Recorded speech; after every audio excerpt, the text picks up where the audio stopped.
Yeah, that's what elders have been doing for thousands of years. Thank you, Sarah. Thank you, Joseph. And thank you to all those whom we know and love who weren't able to be with us here today. The elders, so many could have stood at this podium, and Sarah, you spoke for them today. Thank you. And I thank you for that. Thank you. I've one more small duty, and it's quite especially pleasant before I leave the stage. Going to introduce a person who I have known and loved for a long time. A man who I have seen do extraordinary things, gain extraordinary insights, and share them so freely and richly and beautifully. And it's been a tremendous pleasure to Jude and I both to actually walk alongside Dr. Al Power and to study from him and to learn from him and to be inspired by him and to see the richness and the beauty of his work grow over time. And one of the reasons I'm going to step down is because I want to see this whole lecture and presentation from the audience so I can learn everything that I can. So I would like you all to welcome my friend, Dr. Al Power, to the stage.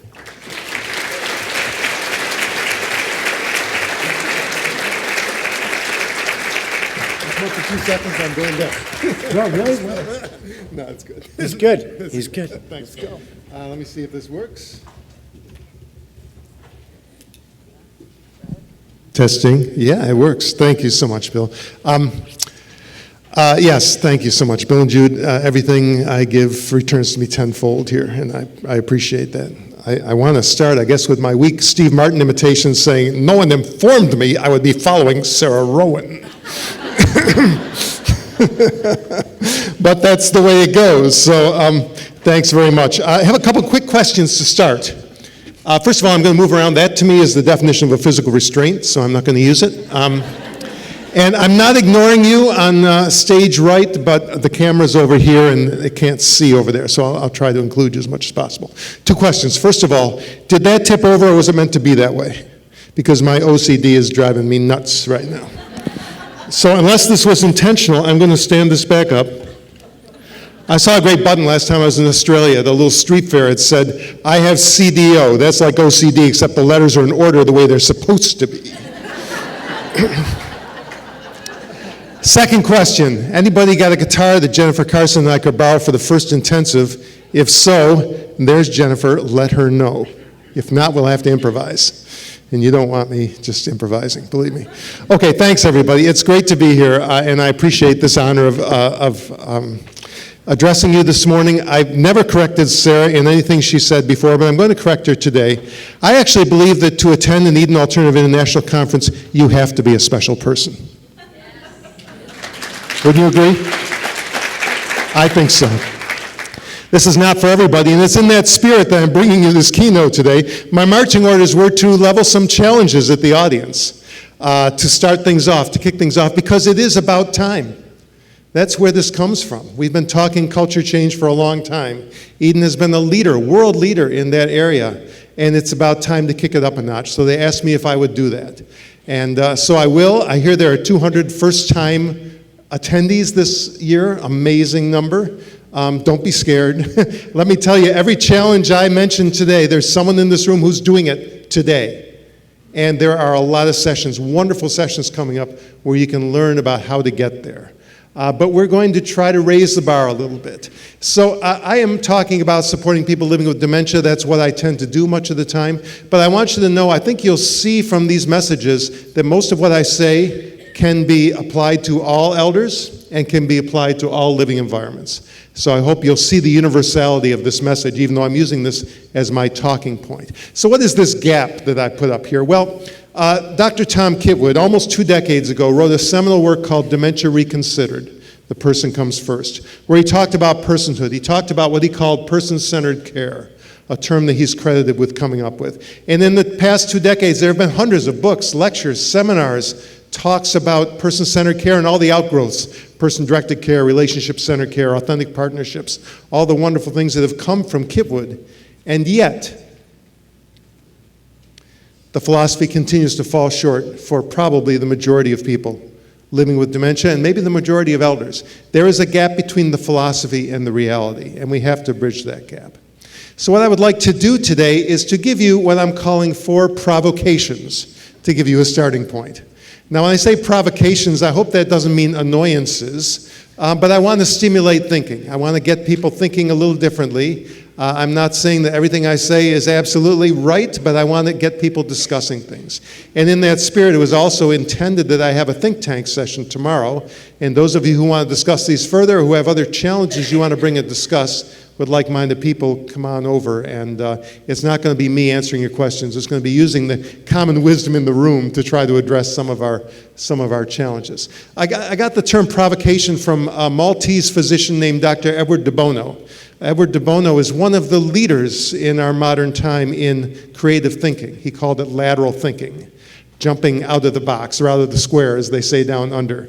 And he's been doing this for years. He's 82 now, but has consulted with major corporations, governments, with community groups, and helped them come up with some very innovative solutions by introducing provocations, things that disrupt your thinking process and get you out of the orderly path. So that's the spirit I want to move in, and I'm going to start, first of all, with relationships. Because whether you follow the Eden alternative or some other culture change pathway, if it's a good pathway, we know that it's really all about relationships. So if it's all about relationships, here's provocation number 1. It's about time to stop rotating care partner assignments. And to help me with this, I'm going to bring a friend of mine up here in spirit who has taught me so much over the past 3 years I've known her. Her name is Daniela Greenwood, and she's the Strategy and Innovation Manager for Our Care Aged Care in Australia.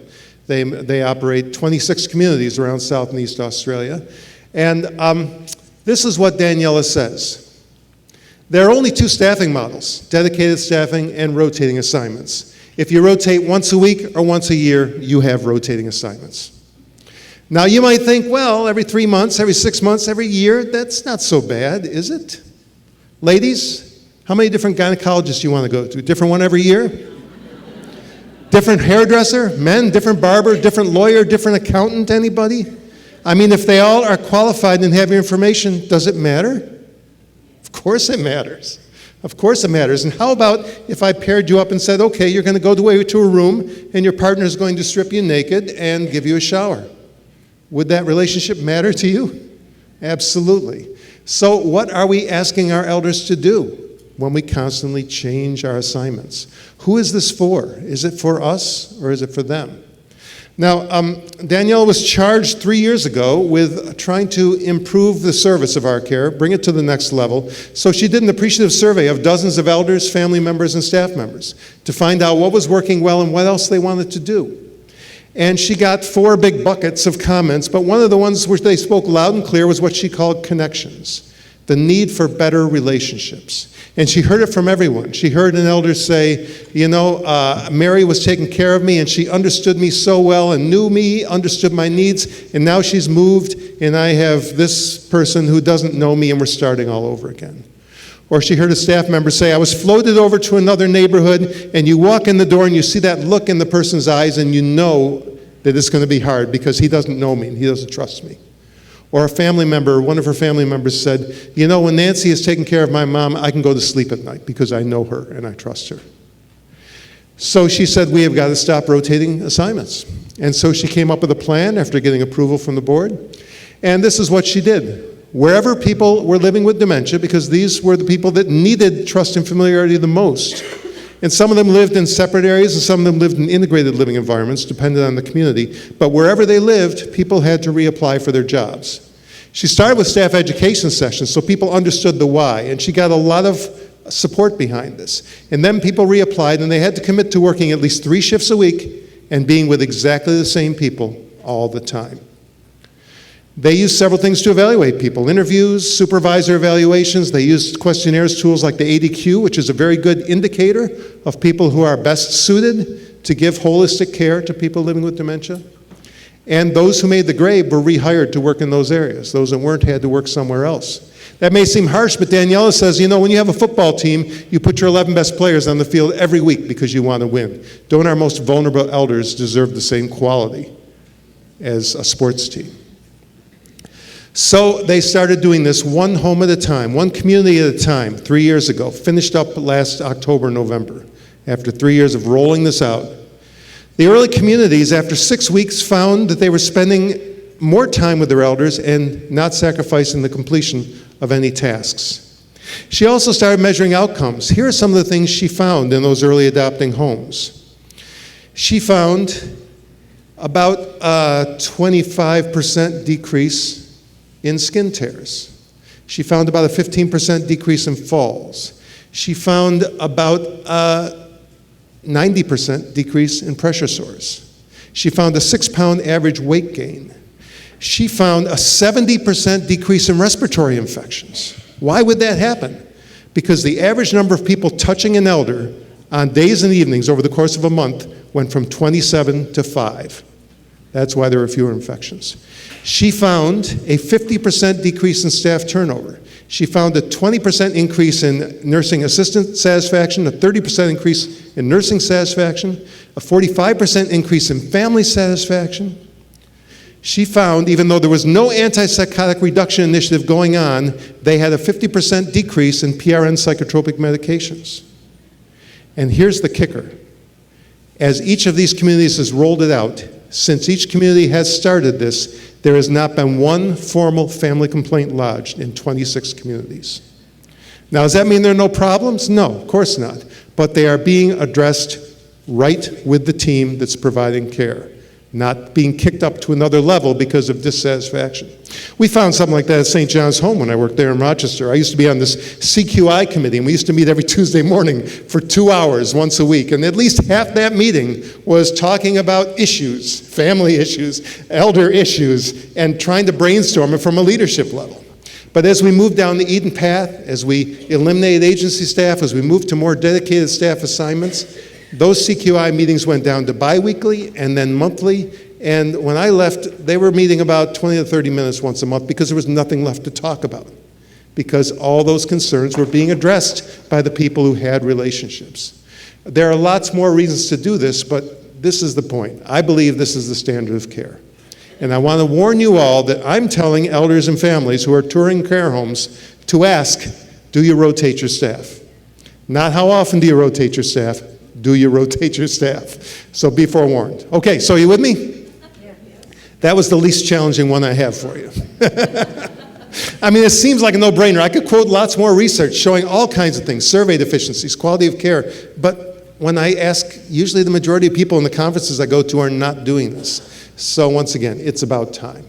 Number 2, it's about time to reject BPSD. I'm going to explain this to you if you don't know what it is. This is an actual Thorazine ad from the 1950s or 60s. It says, "Tyrant in the house? Thorazine can control the agitated, belligerent, senile." Senile is a noun in this ad. The agitated, belligerent, senile. They have several of these. You look them up on YouTube or Google. They're hilarious. Oh, by the way, YouTube. If you want to see Our Care's dedicated staff initiative, a wonderful film made by Kathy Greenblatt, go to YouTube and put in "It Takes a Community." There's a 15-minute video that's extremely moving that you should definitely see, that will give you all the reasons to do that. BPSD really is a lot more known in Europe and Australia than in the US, but it's coming to Canada. It stands for Behavioral and Psychological Symptoms of Dementia.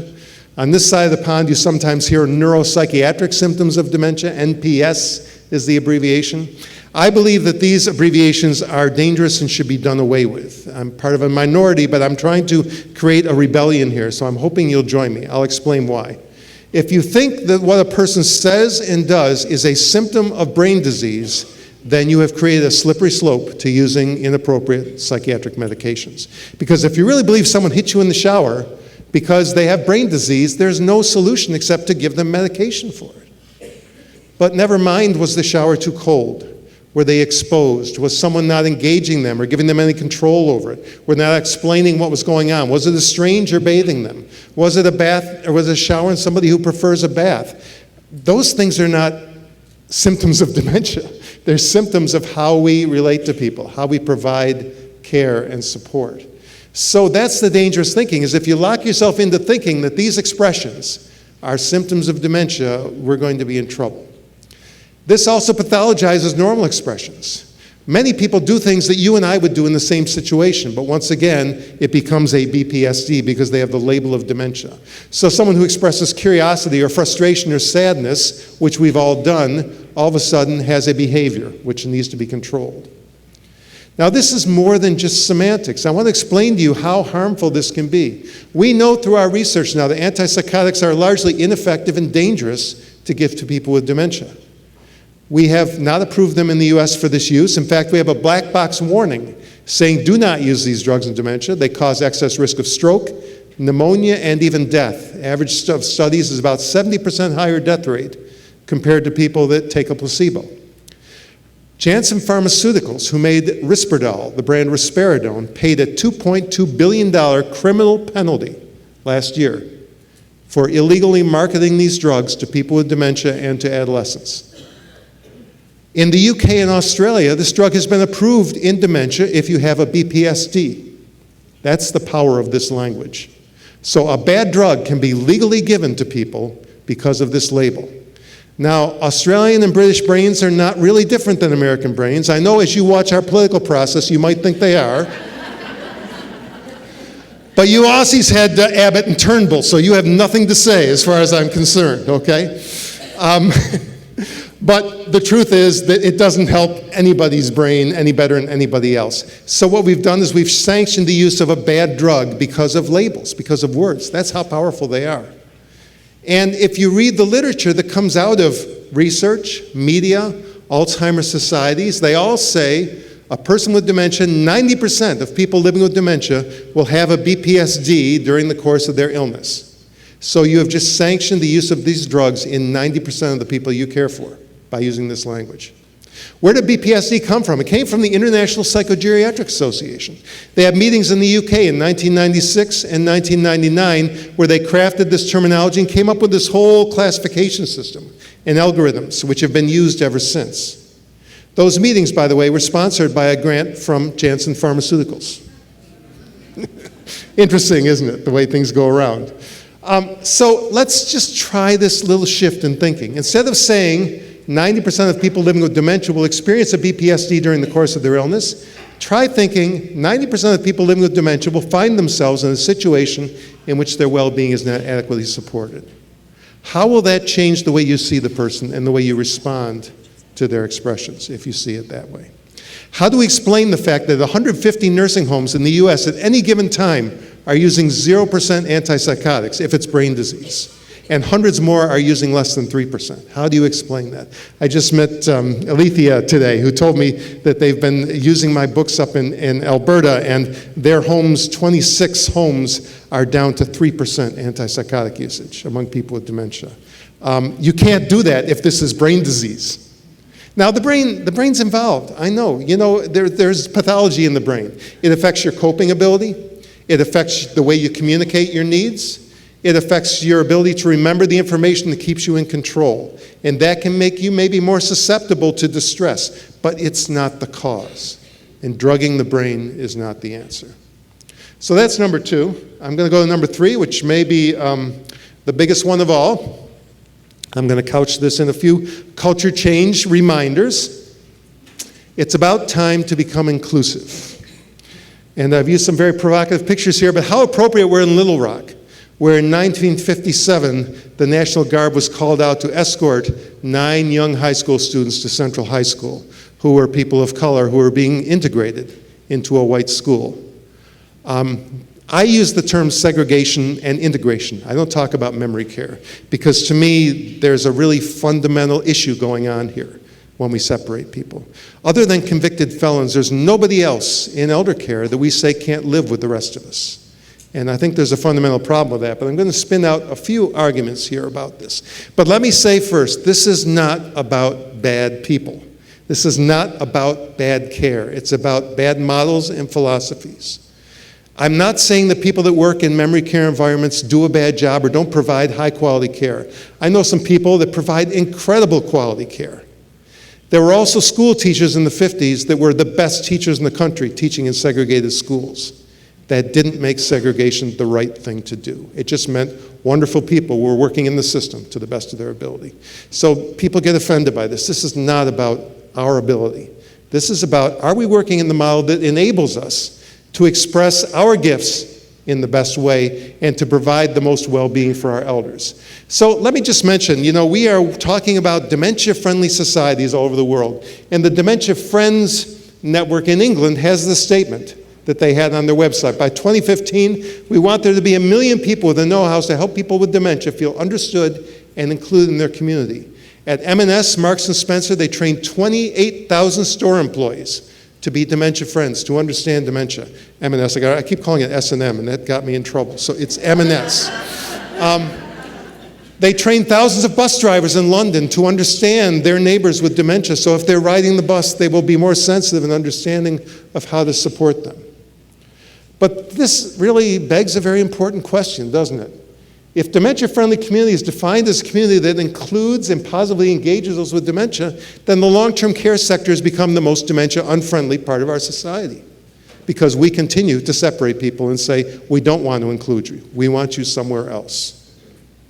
So I'm going to ask you a few questions about this, and I want you to answer these silently for yourself. And there's no right or wrong. Some of these you may say yes, some of these you may say no. That's okay. We just want to have you think about it.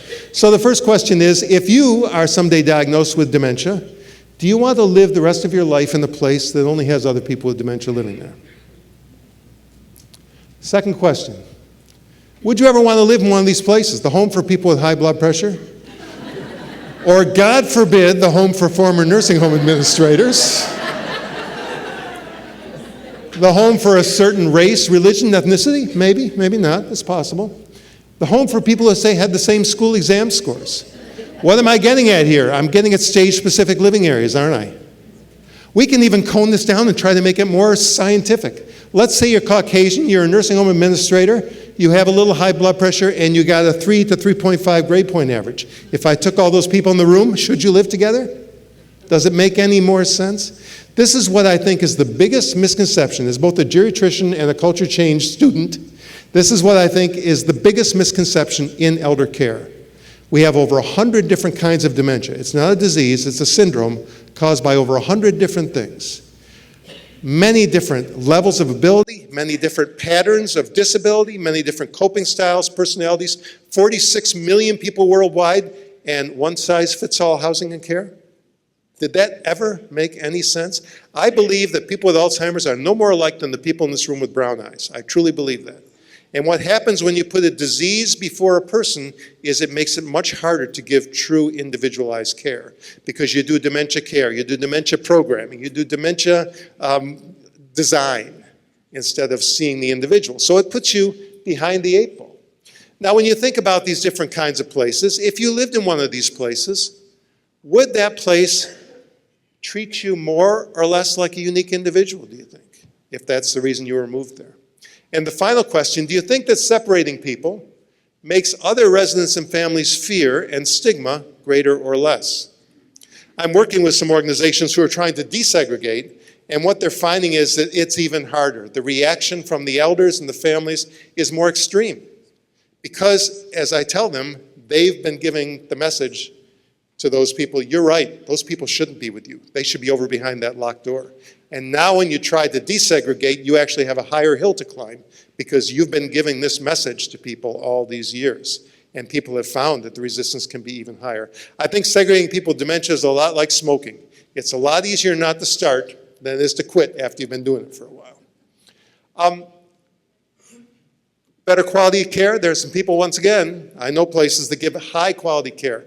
But for every one of them, I can name a place that doesn't segregate people, like St. John's Greenhouses, that gives equally high quality care.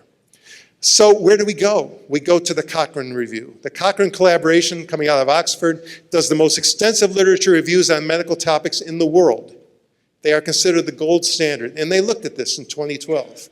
And this is what they found. There were no identified randomized controlled trials investigating the effects of specialized care units, and no strong evidence of benefit from the available non-randomized trials. Their conclusion was it's probably more important to implement best practice than to provide a specialized care environment. There is no clinical proof that the fact of segregation, now once again, there are people who do a great job because they're good, not because they separated people. There's no proof that the fact of separation actually gives better clinical care.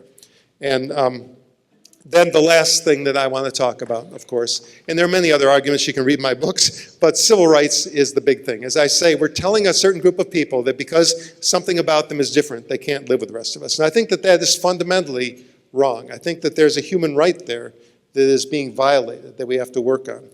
Let me have you choose a personal characteristic of your own. Make it your race, your religion, your ethnicity, maybe some medical issue that you're dealing with. And don't pick something everybody in the room has. Don't say I'm a Caucasian female, which is like 70% of the people. Pick something that makes you the same as some people, but a little bit different from many people. And listen to me say what administrators tell me about separating people with dementia. Well, the other people and families get upset because they're different. They frighten them, and we think that they belong in a separate place. They like their own activities better. We feel that it'd be much better if they're with people of their own kind. How does that sound when you apply it to yourself? Is that a little offensive? Is it any different if you live with dementia and you see that? So I really, truly believe that in all of our great care, the one thing we still need to do is we need to bring people all back to the table, and we need to make this a truly inclusive community wherever people live. Is it easy? No. But do you think moving people with dementia out of a living area takes away all conflict? All roommate conflicts, all altercations? Did you ever have a neighbor that moves in down the street and annoys the crap out of you? Okay, it's part of living in a human community is that you have to negotiate relationships. It is hard work, but you can do it, and it's the right thing to do. Last thing I'm going to do is give you one more provocation. It's about time for leaders to lead.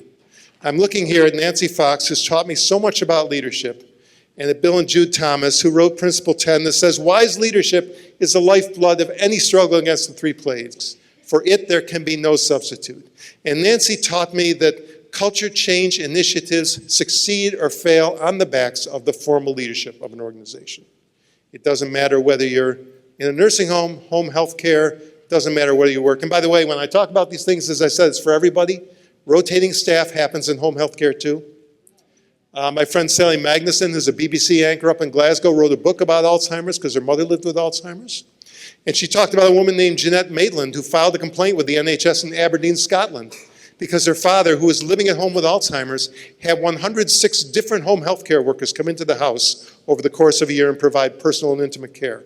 Literally 2 strangers a week. Her comment to the health board was, I should have sold tickets. So once again, this is not just dementia, this is not just nursing homes, but it's time for leaders to lead. And there are lots of ways leaders can lead, but once again, I'm going to go to my friend Daniela. She's had some very memorable quotes over the years I've worked with her. And so I took 5 of my favorite quotes, and I'm using them to frame some suggestions for leadership. And I may not have these quite right. If you're watching Dan on YouTube, I've hopefully got the spirit of what you said. The first thing is we have to truly empower people. We talked about this yesterday in our board meeting. Training is important. Eden does some of the best training on the planet. But what we tend to do often is we give more and more and more training, but we don't change the system.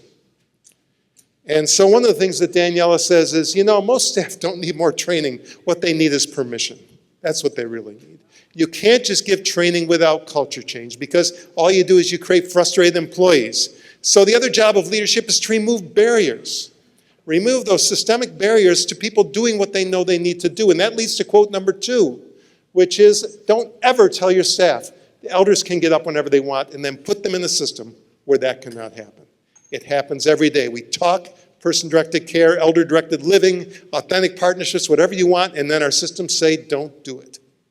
Remember the quote by Upton Sinclair, who said, it's hard to get a man to understand something if his paycheck depends on his not understanding it. We do that all the time. It's time to remove those barriers. I know leaders are not at the bedside, but it's your job to identify the barriers that keep people from doing what needs to be done and make sure you help remove them. And that also means honoring elder rights above all. And this is maybe my favorite quote. much of what we call person-centered care is just bossing people around in a very individualized way. And we do that, don't we? We do what we think is best for the person. And that's why Eden has talked about person-directed care, because they think that just saying person-centered isn't good enough. And I agree it's not good enough. And once again, this is a problem that we see all the time. I was speaking in Albany, and a very frustrated administrator came up to me after the talk. And in New York, we're using the QIS survey, which is where they ask the elders more questions about individual preferences to make sure their needs are being met in an individualized way. And she was frustrated because they had started honoring people's wishes for getting up on time, and they'd given them more choices at mealtime. And yet when the QIS survey came to town, they were still saying they didn't have any choice or control. And I said, well, you've given them a couple things, but they still live in an environment where every interaction is determined by us. How often do you as staff members, whether you're a nurse, social worker, doctor, aide, therapist, how often do you go up to an elder when you don't have something you want them to do? Take a pill, get up, get dressed, go to an activity, go to a meal. How would you feel about a coworker that only approached you when she wanted a favor? Is this really relationship?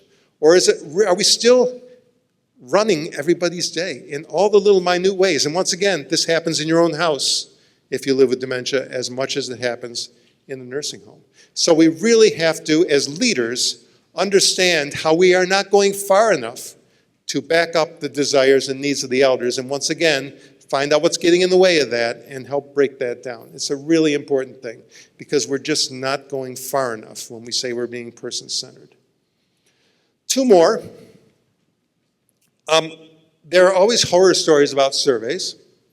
We know that in spite of an effort to maintain the quality of homes, that there are sometimes individual decisions made that are not for the best, and everybody has stories. I have personal stories about survey decisions that I thought were extremely unfair.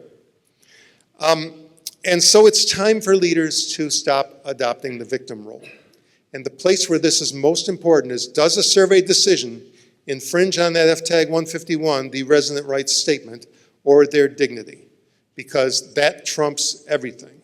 So one thing I have to constantly remind both providers and regulators is that providers are not ultimately accountable to regulators. They are ultimately accountable to the elders.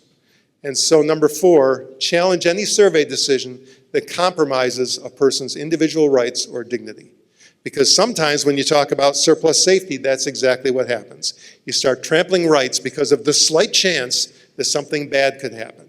And that's when you need to speak up.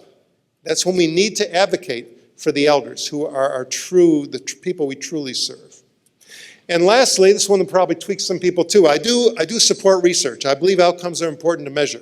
If you're releasing a medication, you better know if it's safe and effective before you give it to millions of people. But it has become a scapegoat. I'm not going to do it until I see some data. When it comes to doing the right thing, do not wait for an evidence-based trial. If you see somebody on the sidewalk clutch their chest and collapse short of breath, or if you see a child crying saying he's lost his mother, do you need an evidence-based trial to tell you what to do about that? When Daniela started this, she went to a researcher who was going to take 2 years to set up a study, and she didn't want to do that. So she went to the board, and she explained dedicated staffing, and she said, give me about 3 to 6 months, and I'm going to set up an outcome study. And they said, what are you talking about? Your customers, elders, staff, and families told you they want relationships. Give it to them. That's what we're here for, is to give people what they want. If you want to study it, fine, but don't put this on hold so you can set up research. This is not about the research. It's about what do our elders want and need. So as she says, research doesn't really own this space. Our elders do. She measured outcomes, and it was great what she found. Impressive numbers, incredible. And we can use that to sway policymakers and other people.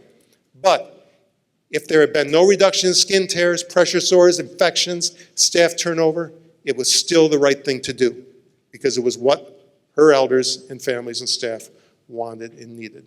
And by the way, our care won the national award from the Australian government for service for this initiative last year. 26 communities, all with 100% dedicated staff assignments. Pretty incredible, I think. But once again, measuring outcomes, yes, but understand the place of research. Research is important to measure what you're doing. But I want to talk about Windsor Healthcare for a moment. Anybody from Windsor here, from North Jersey? Yes, all right. Hey, haven't seen you guys yet. Well, I gave a session at the Pioneer Network 5 or 6 years ago, Dementia Beyond Drugs, and Rowena and Rosanna came to the talk, and they got very excited about it. And they went back to Windsor, and they said, we got to start doing this. We got to start reducing antipsychotics. We got to start doing culture change. They got my book. They chose one of their homes, Buckingham and Norwood, gave it to the nurse manager, Colleen O'Keefe, said, read this book. We got to do this. Colleen got about 50 pages in. She said, I think this guy's kind of a fruitcake. And Rowena and Rosanna said, listen, just keep reading. Try this. We'll help you.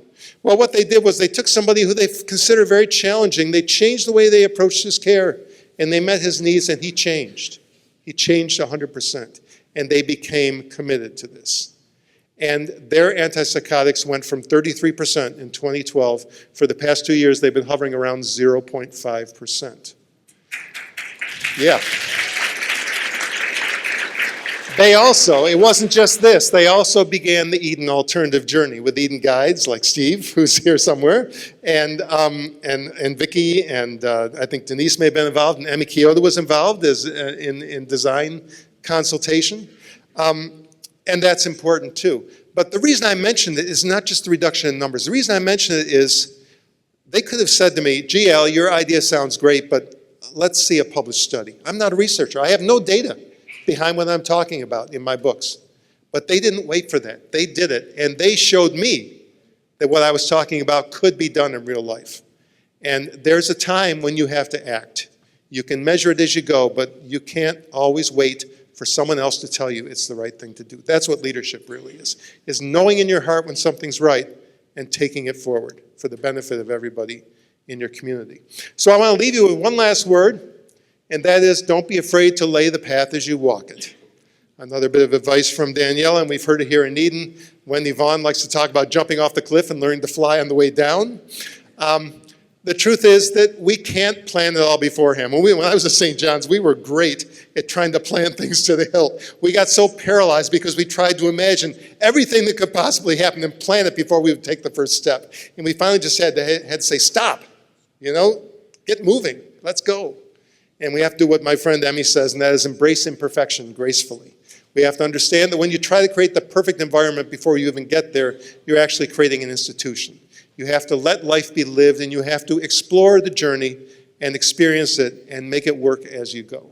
So I honor all of you because you're doing this now. Take those first steps wherever you are. Thank you for everything you do, and I hope you have a wonderful 3 days. Thanks.